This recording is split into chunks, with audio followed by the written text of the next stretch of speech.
बिस्मिल्लाहिर्रहमानिर्रहीम। आज हम ग्रुप थ्योरी का एक नया टॉपिक पढ़ते हैं, होमोमॉर्फिक इमेज। होमोमॉर्फिक इमेज क्या होते हैं, तो आइए डिफाइन करते हैं। Let G and G prime are two groups and a mapping phi from G to G prime is homomorphic.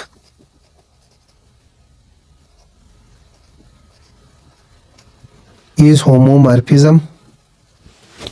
Then the set of all those elements of G prime which are the images of some element of G are called homomorphic image.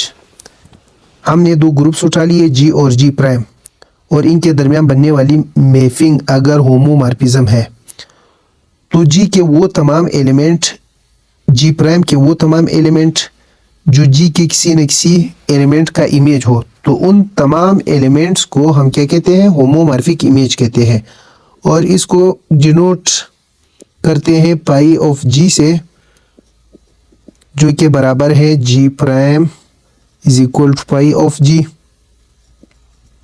Such that G belong to G। यानी G prime के वो elements जो G के elements का image हो, तो इन तमाम elements को हम क्या कहते हैं, होमोमॉर्फिक इमेज कहते हैं। अब इससे रिलेटेड एक इंपॉर्टेंट थ्योरम पढ़ेंगे। थ्योरम का स्टेटमेंट है, show that the homomorphic image of a group G is also a group. यानी किसी ग्रुप के होमोमॉर्फिक इमेज जो है वो भी एक ग्रुप होता है।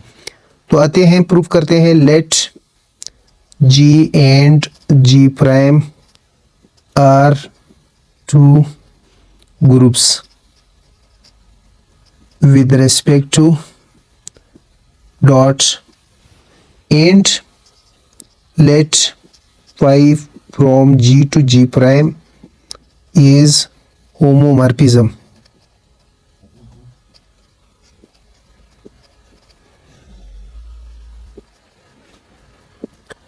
We have to show that homomorphic image phi of G is equal to G prime for all G belong to G is a group. अब किसी सेट को ग्रुप साबित करने के लिए हमने वो चार कंडीशन सेटिस्फाई करने हैं। सबसे पहला है क्लोजर लॉ। क्लोजर लॉ के लिए हम होमोमॉर्फिक इमेज से दो एलिमेंट उठाएंगे, अगर उनका प्रोडक्ट भी इधर ही आया तो ये क्लोजर लॉ को सेटिस्फाई करती है। तो हम आते हैं, let pi G1 and pi G2 belong to pi of G। This implies that, तो ऑपरेट कर लेते हैं with respect product dot pi G2। अब हम जानते हैं कि ये जो मैपिंग पाई है ये होमोमॉर्फिज्म है। तो जब होमोमॉर्फिज्म है तो ये किसके बराबर होगा, सेपरेट इमेज का जो प्रोडक्ट है वो इन दो नंबर्स G1 और G2 के प्रोडक्ट के इमेज के बराबर होगा। अब हम जानते हैं कि ये G1 और G2 कौन है, पाई G1 और पाई G2 तो बिलोंग करते हैं होमोमॉर्फिक इमेज को। यहाँ पर ये जो G और G प्राइम है, यहाँ पर जो G और G2 है ये G के एलिमेंट है। अब G एक ग्रुप है तो इनका जो प्रोडक्ट है G1 G2 ये किसी एलिमेंट G3 के बराबर आएगा जो G का एलिमेंट होगा। तो अब आप देख सकते हैं कि पाई G1 G2 जो है वो कोई एलिमेंट G3 के बराबर है। अब ये क्या बना, इस पाई G1 और पाई G2 का जो प्रोडक्ट है वो पाई G3 आया। अब ये पाई G3 जो है ये किसका एलिमेंट है, ये होमोमॉर्फिक इमेज का एलिमेंट है। तो देखिए इसने क्लोजर लॉ को सेटिस्फाई कर दिया। अब आते हैं एसोसिएटिव लॉ की तरफ। Let pi G1 pi G2 and pi G 3 belong to homomorphic image. तो अब हम ये चेक करना चाहते हैं कि क्या ये इस प्रॉपर्टी को सेटिस्फाई करेगा या नहीं करेगा, एसोसिएटिव प्रॉपर्टी को। पाई G1 star pi G2 dot pi G1 dot pi G2 into pi of G3। तो देखिए आप जानते हैं कि पाई जो है वो होमोमॉर्फिज्म है, तो इन दोनों की इमेज का जो प्रोडक्ट है वो बराबर आ जाता है पाई G1 into pi G2 into pi G3। तो देखिए फिर इन दोनों का जो डॉट है वो क्या लेते हैं, पाई G1 G2 डॉट G3। हम जानते हैं कि G1 G2 G3 इन तीनों का ताल्लुक ग्रुप G से है, और जब ग्रुप G से है तो ग्रुप G जो है वो एसोसिएटिव लॉ को सेटिस्फाई करेगा ना। तो इन एलिमेंट के दरमियान तो एसोसिएटिव लॉ होल्ड करती है, तो हम इसको यू लिख सकते हैं G1 डॉट G2 G3। अब आप जानते हैं कि ये होमोमॉर्फिज्म है पाई, तो इसको हम यू भी लिख सकते हैं पाई of G1 dot pi of G1 into G pi of G2। Associative law satisfy हो गई। अब आते हैं नंबर 3 पर है आइडेंटिटी एलिमेंट। हम लेते हैं let E belong to G and we claim that, हम ये दावा करते हैं कि फर्ज करें पाई ऑफ E जो है वो G में बिलोंग करता है, होमोमॉर्फिक इमेज में मौजूद है। अब हम कोई दूसरा एलिमेंट उठाते हैं होमोमॉर्फिक इमेज का पाई ऑफ G।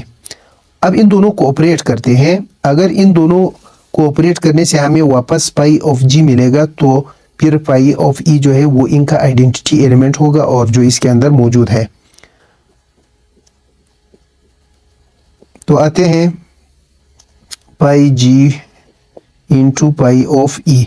अब हम जानते हैं कि ये पाई जो है ये मैपिंग होमोमॉर्फिज्म है, तो इसको हम यू भी लिख सकते हैं G इंटू E।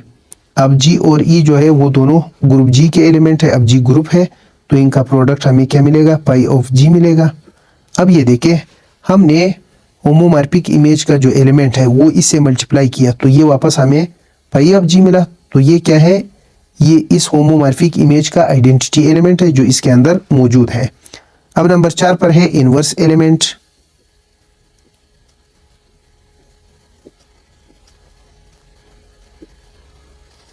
हम लेट करते हैं G पर करे ग्रुप G का एक एलिमेंट है। अब जब G ग्रुप है तो क्या होगा, इस G का जो इनवर्स है वो भी इसी G के अंदर मौजूद होगा। अब हम क्लेम करते हैं let pi of G inverse belong to homomorphic image pi of G। इधर एक दूसरा एलिमेंट उठाते हैं होमोमॉर्फिक इमेज से पाई ऑफ G।